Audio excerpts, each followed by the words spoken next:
Okay, so we're on to the last problem from this exam. So this is another coding question. We're going to look at a program and two students are going to submit their school as a command line argument as follows: bestschool.exe, Army, Navy. So the first question, what is the value of argc? So if we run this on the command line, argc is 1, 2, 3. Remember that we count the exe argument as one of our arguments to the program. So it's 3 arguments total.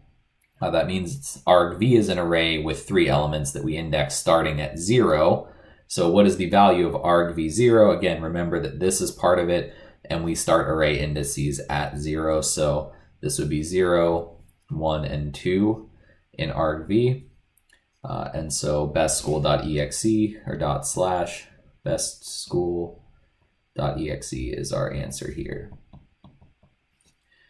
Next up, what is the value of the character pointed at by pointer 2 plus 4? So we have to follow the code to figure out what pointer 2 is going to. We see here that we are declaring 2 character arrays of 8 bytes each. We then have pointers declared to a character. That is this syntax here, the character with a star at the end before pointer. That means it's a pointer to a character. And if we remember, arrays are roughly the same, except they have some size associated with them when we declare them.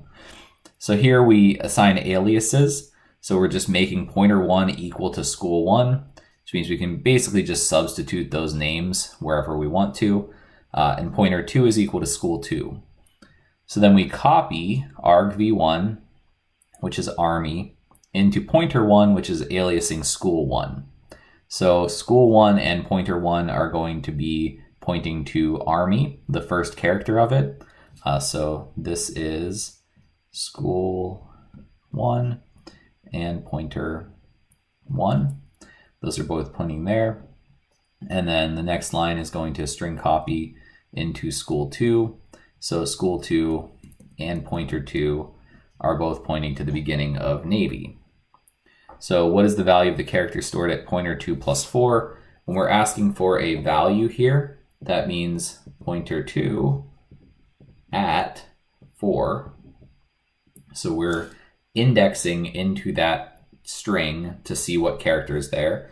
Like I mentioned, we can substitute pointer 2 for school2. So this could also be school2 at 4, not 40, at 4. So we just need to count the characters in Navy, 0, or label them as what their array indices would be, 3, 4. So 4 is the null character that would be at the end of Navy. So null terminator. Okay.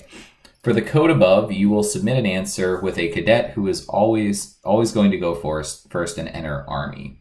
Design a buffer overflow in order to always output the best school is Navy. Enter the precise characters you would type before pressing enter to accomplish the buffer overflow. You may leave any unused spaces in the right empty. So in this case, what we want to do is to figure out exactly how many characters we have to overwrite in order to overwrite school1, which is what is being printed out, with Navy.